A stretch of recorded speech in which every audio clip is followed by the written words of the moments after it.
Oke, selamat datang kembali di pembahasan mendalam kita. Kali ini kita bakal menyelami sebuah taktik yang cukup menarik ya, menghadapi ancaman yang seringkali justru nggak kelihatan. Ancaman tersembunyi gitu ya. Iya, bukan musuh yang terang-terangan di depan mata, tapi mungkin rekan kerja atau teman yang kelihatannya sih baik, tapi diam-diam mungkin punya agenda lain.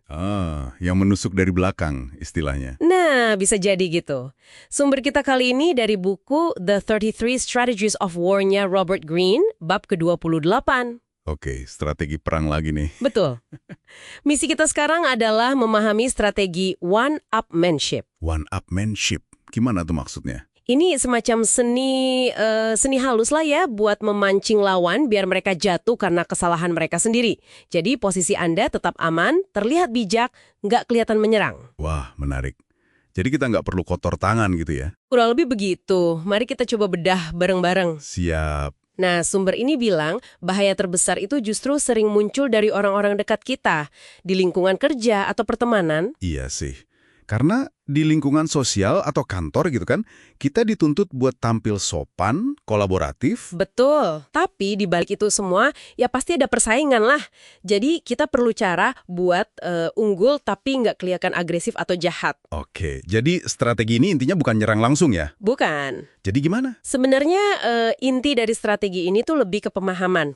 Kita harus paham kalau kelemahan terbesar rival kita itu seringkali ya diri mereka sendiri. Maksudnya? Ya, emosi mereka yang gampang meledak, atau mungkin egonya yang terlalu besar, atau rasa nggak aman yang mereka sembunyikan. Nah, tugas kita itu cuma perlu mancing sedikit aja. Mancing. Iya, mancing. Biar kelemahan itu keluar ke permukaan. Biar mereka sendiri yang bikin kesalahan fatal. Oh, jadi kayak membiarkan mereka menggali lubang kuburnya sendiri gitu ya?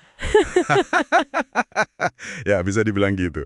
Kasarannya begitu. Ada contohnya nggak nih di buku ini, biar lebih kebayang? Ada. Contoh klasiknya itu dari Perang Saudara Amerika. Jenderal Ulysses S. Grant sama rivalnya, Jenderal John McClernand. Oke, Grant sama McClernand. Gimana ceritanya? Si McClernand ini orangnya ambisius banget. Dia ngerasa lebih pinter dari Grant, atasannya. Waduh. Terus, dia sering ngadu ke Presiden Lincoln.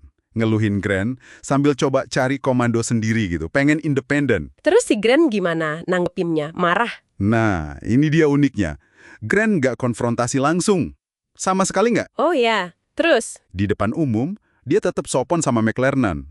Tapi, secara strategis, dia mulai isolasi si McClernand. Diisolasi gimana? Dikasih tugas di tempat yang agak jauh, yang nggak terlalu krusial mungkin. Terus, yang paling cerdik, Grant ngebiarin McClernand mimpin satu serangan kecil. Dibiarkan mimpin serangan? Kok malah dikasih panggung? Nah, itu dia permainannya. Grant tahu banget karakter McClernand. Dia tahu si McClernand ini egonya gede, pasti bakal melebih-lebihkan ya kalau berhasil. tepat. Grant udah prediksi itu. Dia tahu McClernand bakal sesumbar soal kesuksesan kecil itu. Jadi Grant sengaja mancing egonya si McClernand. Betul. Kuncinya di situ tuh, kesabaran Grant dan pemahamannya dia soal karakter McClernand. Dia nggak kebawa emosi sama sekali. Dia malah kayak ngasih panggung biar kesombongan McClernand itu kelihatan jelas. Dan ya, akhirnya kebakar sendiri kan? Maksudnya? Ya persis kayak dugaan Grant. Si McClernand ini langsung kuar-kuar soal kemenangan dia, dilebih-lebihkan banget. Sampai melanggar aturan komunikasi militer waktu itu. Wah, blunder fatal dong. Fatal! Dan begitu McClernand bikin kesalahan itu, Grant langsung punya alasan yang kuat, yang sah buat nyopot dia dari jabatannya. Jadi Grant nggak perlu capek-capek menjatuhkannya. Nggak perlu. Dia cuma ngasih tali yang cukup aja, biar McClernand gantung dirinya sendiri pakai kesombongannya itu. Gila, ini licik tapi efektif banget ya. Efektif kan? Dia mancing kelemahan McClernand, kesombongan dan mungkin sedikit paranoidanya, sampai rivalnya itu menghancurkan dirinya sendiri. Pola kayak gini ternyata udah lama ya. Bukan cuma strategi perang modern aja. Oh ya? Bukan hal baru. Di buku ini juga disebutin contoh dari fabel Aesop yang kuno itu loh. Fabel Aesop? Yang mana tuh? Yang cerita singa, serigala, sama rubah. Waktu itu singa lagi sakit ceritanya. Oke. Terus serigala ini nuduh rubah nggak setia, nggak cenguk singa. Mau cari muka lah si serigala ini. Terus si rubah gimana? Rubah kan cerdik. Dia nggak panik. Dia bilang, oh saya bukannya nggak jenguk raja, saya lagi sibuk cari obat buat raja. Haha, ngeles dia. Iya, terus dia lanjut, dan saya sudah ketemu obatnya. Menurut tabib, obatnya adalah kulit serigala yang masih hangat, yang baru aja dikuliti. Wow. Langsung kan nasi serigala, Mang? Langsung, si singa percaya, dan akhirnya serigala yang jadi korban. Lagi-lagi kan, polanya sama. Si rubah memancing reaksi emosional singa dan membalikan situasi biar lawannya yang kena batunya. Iya, bener juga. Jadi intinya bukan adu argumen langsung, tapi bikin lawan bereaksi merugikan diri sendiri. Tepat. Jadi, gimana ini bisa kita terapkan ya buat Anda para pendengar? Iya tuh. Gimana caranya? Langkah pertama, kata buku ini, ya observasi dulu. Coba kenali titik sensitif atau rasa nggak aman yang mungkin disembunyikan rival Anda di balik citra publiknya. Oke, cari kelemahannya.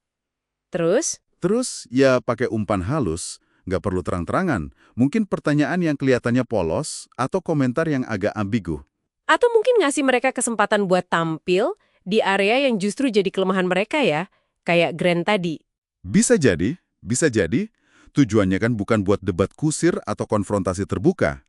Tapi buat bikin mereka bereaksi berlebihan, melakukan kesalahan bodoh, atau mungkin malah mengisolasi diri mereka sendiri dari sikapnya itu. Biar tindakan mereka sendiri yang berbicara. jadi intinya kita kalahkan rival secara nggak langsung, biarin aja kelemahan karakter mereka yang bekerja buat kita gitunya. Persis. Dan Anda sendiri, Anda tampil tenang, terkendali. Dan tangan tetap bersih di mata orang lain.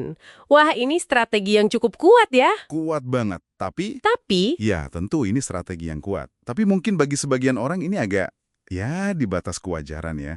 Agak manipulatif mungkin kedengarannya. iya juga sih. Nah ini jadi bahan refleksi penting buat Anda.